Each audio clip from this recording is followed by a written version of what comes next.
welcome to the Annabelization podcast. Here today, we're the very, very special painter, artist who captures the essence of life with her paintings. Yes. So I would love it if you could tell us your full name, tell us who you are. Yeah. I'm so happy that you're here, and I'm in her studio right now. It's really cool. Like, we've got a painter on the side. Yes. It's super cool. It's like a shared studio. Yes, a shared studio. And we know each other very spontaneously. We met at an Impact Hub Women networking event, and she came to Women on Stage, and now she's coming back on Thursday. The one and only. My name is Hanna-Karina Müller, also known as HKM. And yeah, in the background you see some of my paintings. I do a lot of abstract artworks that capture emotions, energy.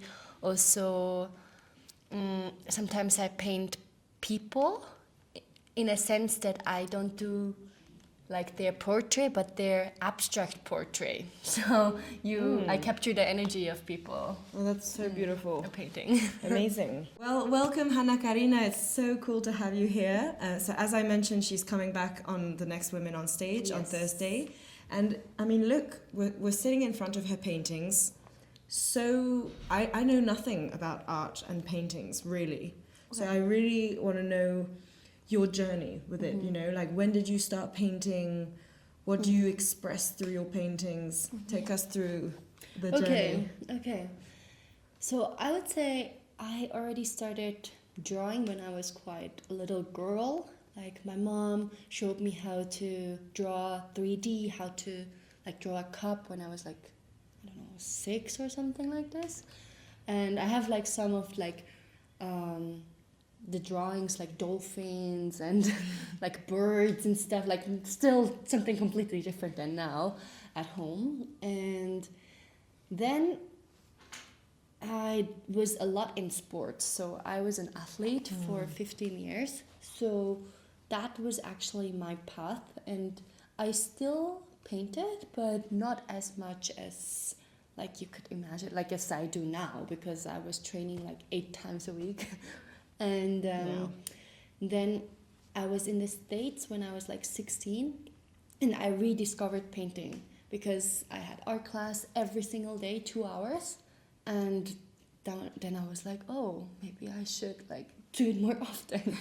Because in everyday life, you kind of maybe forget about it, because like art is not the most, like it's super important, but in the school curriculum, it's just something that you have. And Exactly. I was in a sports class, so since after 6th grade, so like it wasn't really the most important thing. Yeah. No, I mean, just because I mean, I knew you're a swimmer, and you were doing this semi-professionally growing up. That's amazing. But this really makes me think of my journey with art as well, because I also used to have this background of running and training, and I have space for all this art now today because I'm not training anymore. So it sounds a bit similar. And this also mentioned that you were in the US, and that made you rediscover your art. That's really, I mean, I learned singing in choir in the US because they make you do it every day. Right? It's like the everyday thing, I think, because then it is. Also in the other classes, I was like looking at references and stuff, like what can I paint next, or like it was just so crafty, and like I still did not this. I was like doing like color pencil or ink or watercolor, or like really experimenting with like a lot of things. And when I came back, I actually did my Maturaarbeit. What is it called in English? Like How old were you then? like high school last big work. Oh, okay. Like, I mean, Matura Anyways. We learned some German on this podcast also. I did it in art. Yeah. And the funny thing is that this project I did, like, it had a very fancy name, like discovering the bee culture identity. Wow. In abstract painting. So I like went to Japan, and like my sketches first were like also like sakura, what I eat, and like how are my etiquette, like the etiquette from Japan, but also like from here. And then I did two paintings, but in abstract art. Yeah. Like one painting was going more into the depth of who am I as what is my Japanese half of the side, and the other one was like my German, Swiss side. Yeah. Wow, this is really touching into the next question I wanted to ask you. It's perfect. No, because basically I love to ask the artists who come on this podcast, how did your cultural roots really shape you as an artist? And it's true, you have such an interesting mix. Yes. And really very different cultures also. Yes. So I would love to know more about how did your Japanese and Swiss roots, how does that mix and influence how you feel in your creative process? Which one do you tap into more? And can you also give us a good understanding of where you grew up? Like, because I'm not sure I understood. Like, some of it was in the US. So I grew up here in Zurich, like Uster it is called, like a little bit further away. And I went to the US for 1 year during high school, and I went to Japan for 1 year during university. Okay, and got it. Also this shaped my artistic journey as well. Sure, yeah. It's interesting in a part, like when I did this Matura Arbeit, like the spontaneity was like more from the German and Swiss side, and like the Japanese side looked a lot calmer. Okay, but then again, when I went for the whole year, I did like all like this, because I was in Tokyo, I was like doing things, discovering, and like it moved so quickly. So now I feel like this here is like a lot calmer. Yeah, for sure. But like from the cultural perspective, like the Japanese side with like tea ceremony and things is like just like a lot calmer, like from Zen Buddhism and everything. And the German part, but maybe it was also because of my dad. Like he's more like let's go there, let's do this. Like, tonight we're gonna invite people. Like my mom was like, oh no, like No, how am I supposed to cook now? But like, is your dad Swiss? He's German. Okay, got it. So he's German.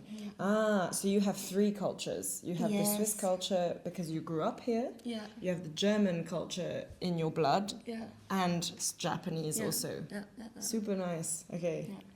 Okay, and so the German side, I mean, we can't generalize cultures, right? No. But so you did have an influence from your dad. Yes. But he's quite a dynamic, spontaneous person. Yeah. That's super nice. Okay. But then again, like, I can't really generalize it. And I would also say, like, I grew up here. So I actually have a bigger conflict with German Swiss than, like, the Japanese Swiss. Because Japanese, like, Japan is so... Like, it's completely a different culture and world. So basically, you can just take it with you. And here it's kind of not similar. It's quite different, but, like, it's so near that it's, like, more... You're tapping more into the question, like, who am I? kind of conflict. Yeah. And is that a conflict that you explored in your painting?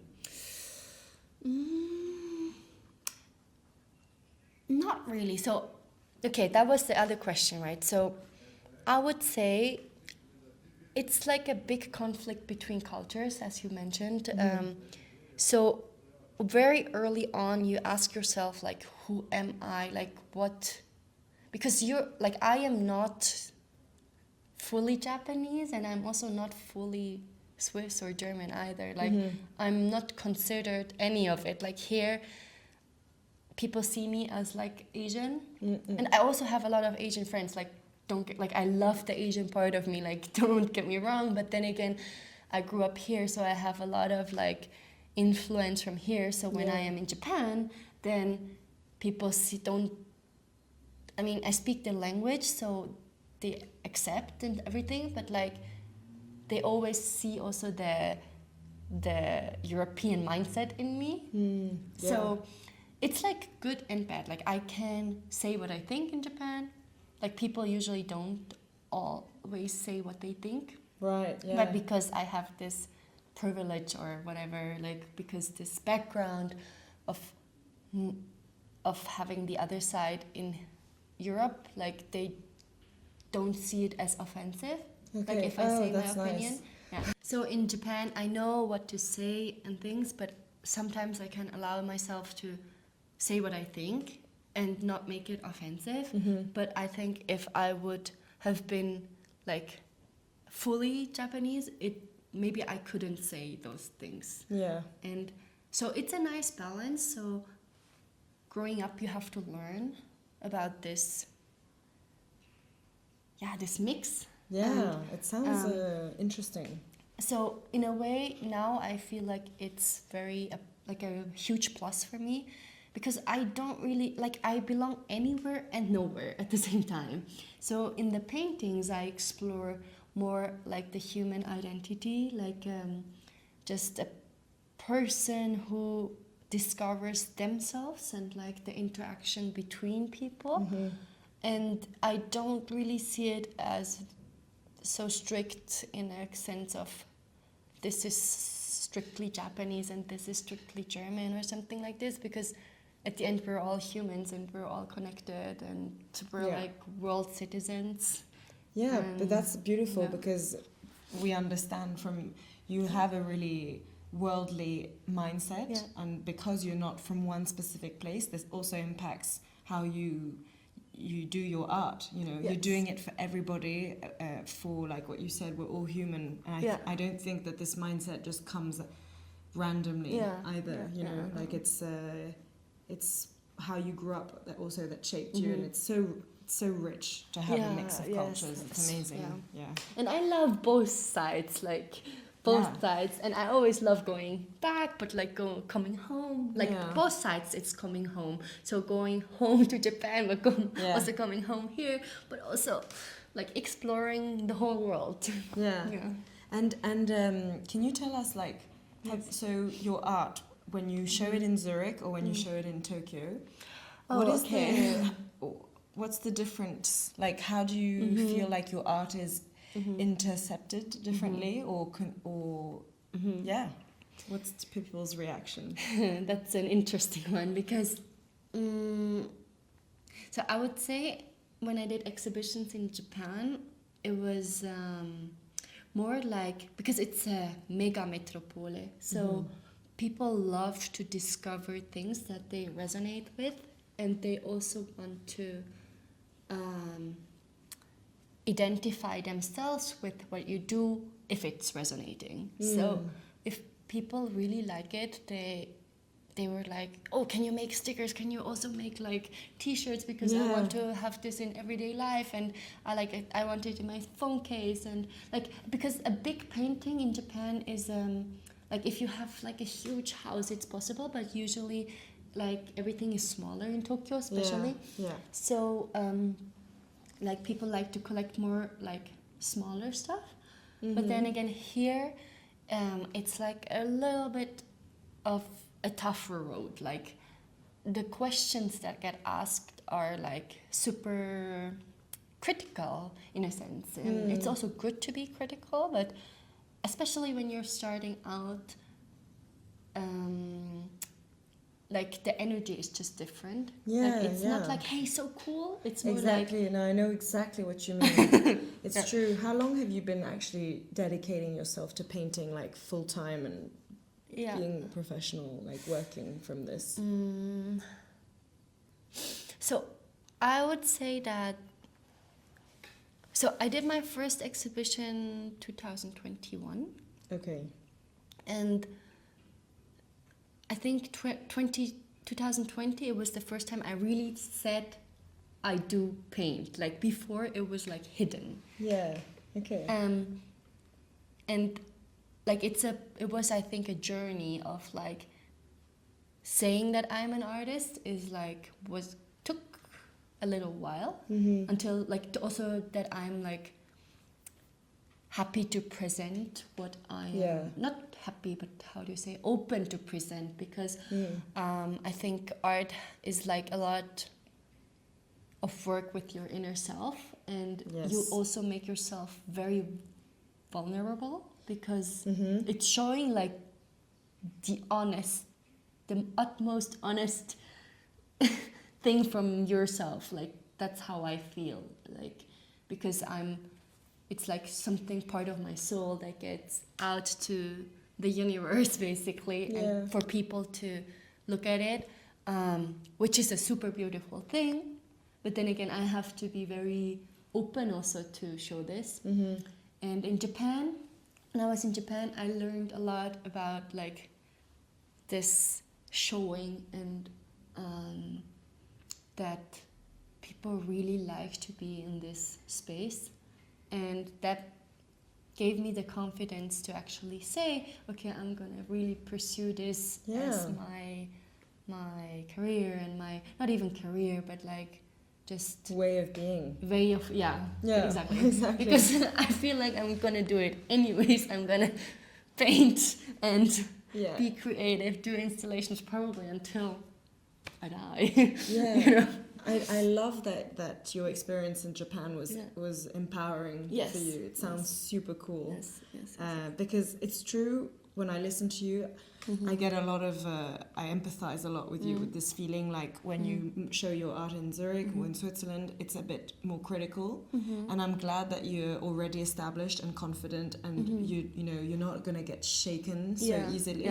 Because I think when you're starting out, that's very...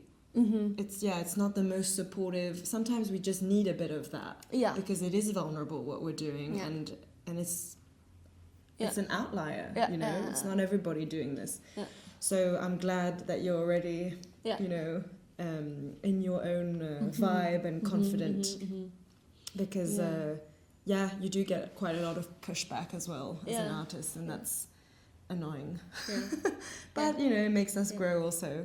It's okay. Like for me, it's okay if like somebody doesn't like your art, like that happens. And that's actually not really a setback, but like sometimes people are like, and like, did you sell, did you do this, did you have an exhibit, like they always try to push the boundaries, but like the questions, they shift, and like now I don't really get asked those questions anymore. Like I used to get asked those questions, and now it's like more like, oh, when is your next exhibition? I want to come. I'm like, oh, perfect.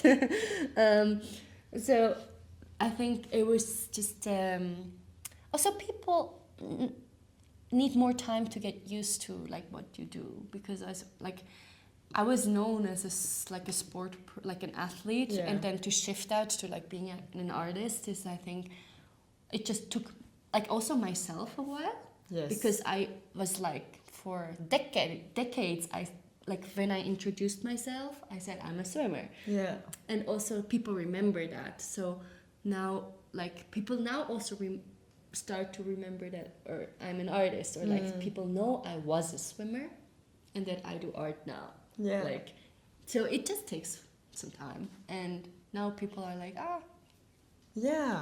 and it's more open now. I wanted to ask you, you know, coming from an athletic background and having that mindset and that rigor, that discipline, pushing yourself always, do you feel like you've changed now that you've let it more to the side and you do art, which seems like something more peaceful and less, you know, like, come on, you need to compete, you need to swim faster, you need this. How do you feel like your mentality has changed, or more specifically, what have you brought from your sports career into your art and the way you go about, you know? That's a lot of questions. I know, but they're the good ones. So, I actually think the art world can also be very competitive. Oh, for sure. Yeah, I didn't mean it like that. I meant more like, you know, from my point of view, it seems like painting is less like a practice where you have to do this set. But I'm not a painter, so I don't know, right? So it's really interesting to hear your side. It's like a different kind of dedication. I would say you need dedication in like any kind of, like it can be music, it can be sports, it can be arts. Like you need those hours. For sure. And otherwise, you're just not gonna get what you want. But in sports, I would say an interesting part was I always had a coach. That's then you just go to practice and you just do what he tells you or she tells you to do. True. In artists, it is like different. So you kind of have to think yourself like which directions do you want to go, and like there's a freedom which is super good, but in another sense you really have to be clear about what you want. Like do you like it starts from where do you want to exhibit, like which you can be very you have the freedom to be selective as well. But then again, I guess it's very intentional, isn't it? Yeah. I mean, it's the same with playing. Like, I mean, it depends. If you're just trying to live from it and make as much money as possible, sometimes you can't be selective as a singer. You just have to play everywhere. But at least as I get older, even though I still need the money as much, I just don't want anymore to play anywhere. And I'm trying to really reduce my concerts to be, it really resonates with me when I do it. And the people, the audience, I connect with them. So I understand that part, but I don't know what stage you're at right now with your exhibiting, and how do you pick the places you want to exhibit at? Sometimes it's also just by the flow. Yeah. Like in Tokyo, I did so much just like, it was just like, oh, can you do a t-shirt with us? And I'm like, I love the place, I love the people, and like, sure.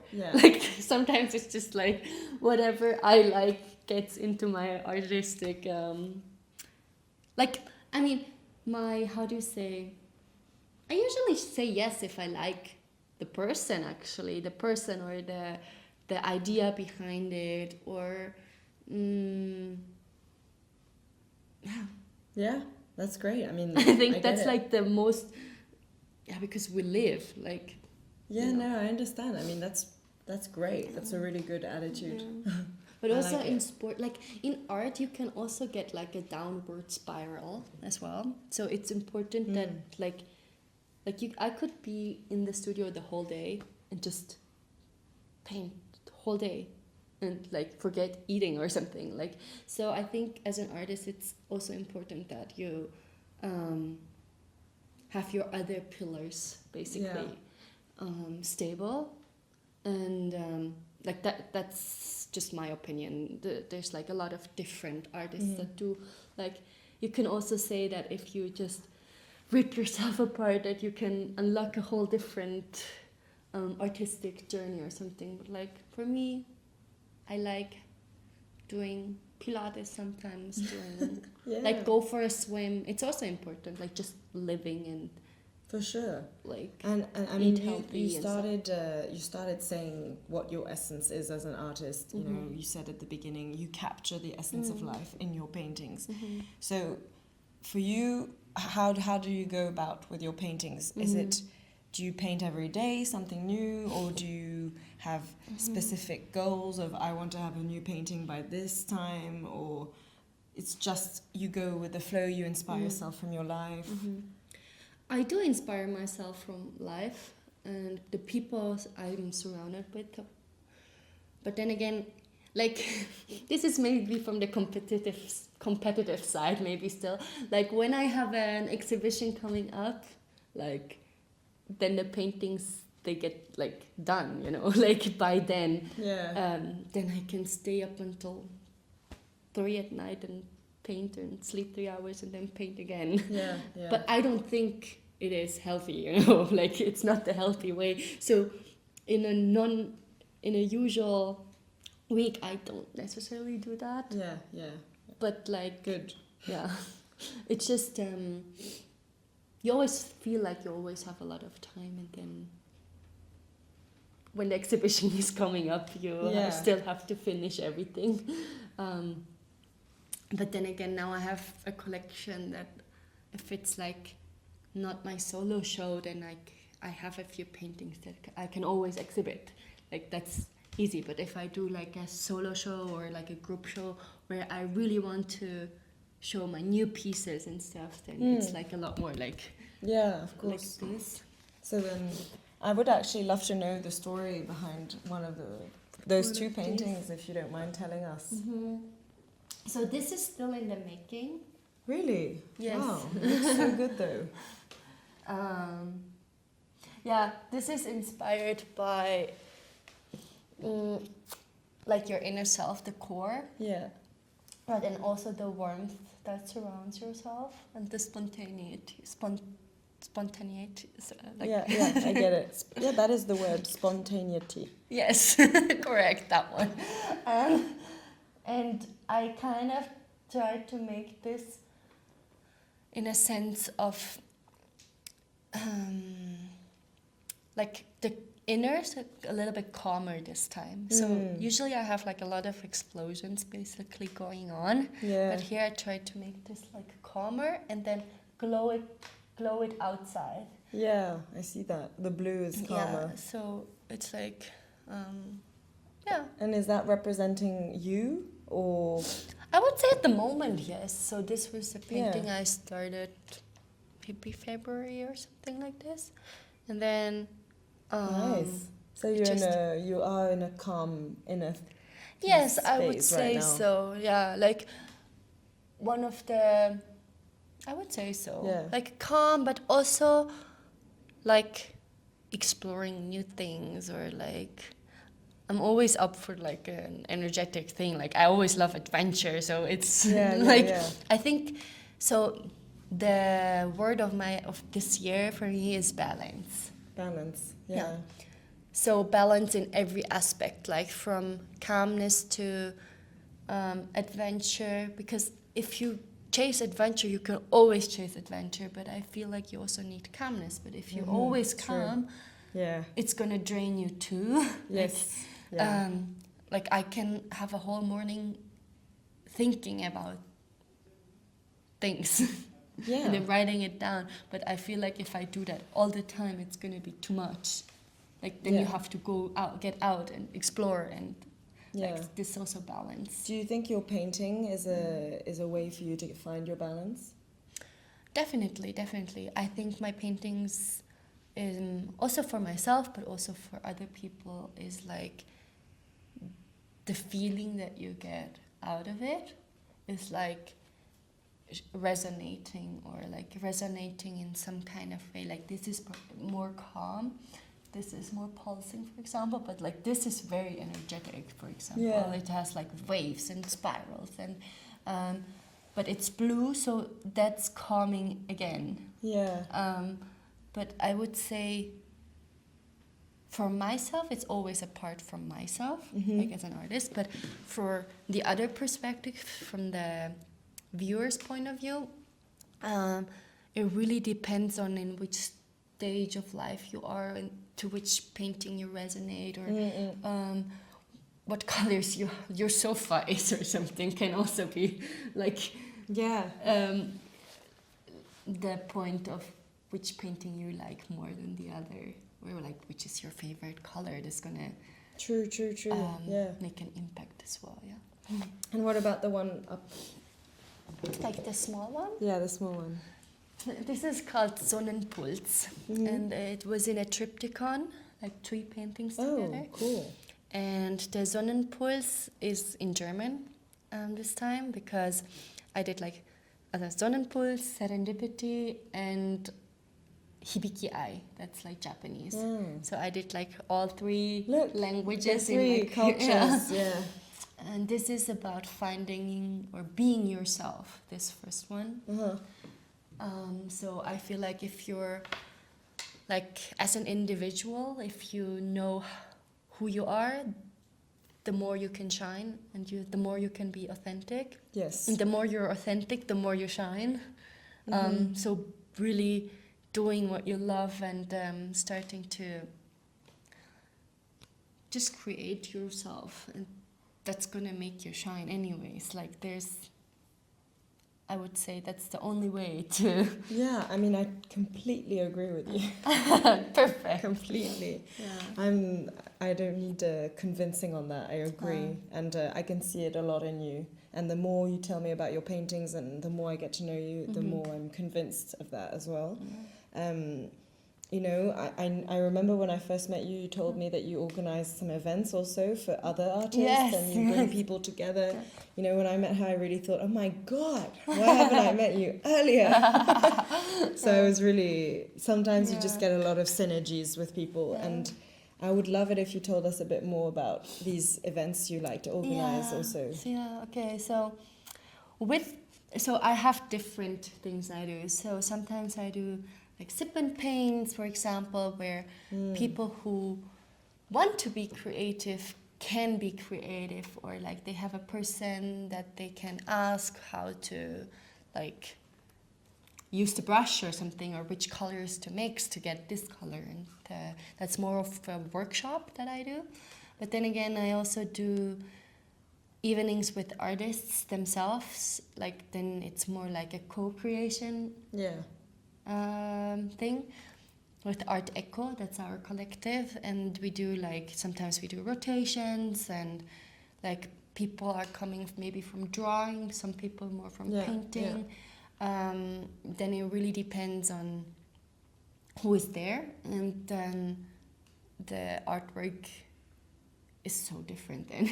Like, but you can see the fingerprints of each artist in like all 5 artworks basically when we rotate, or we just do different formats. It's like exploring and being creative and talking about, like last time we talked about utopia.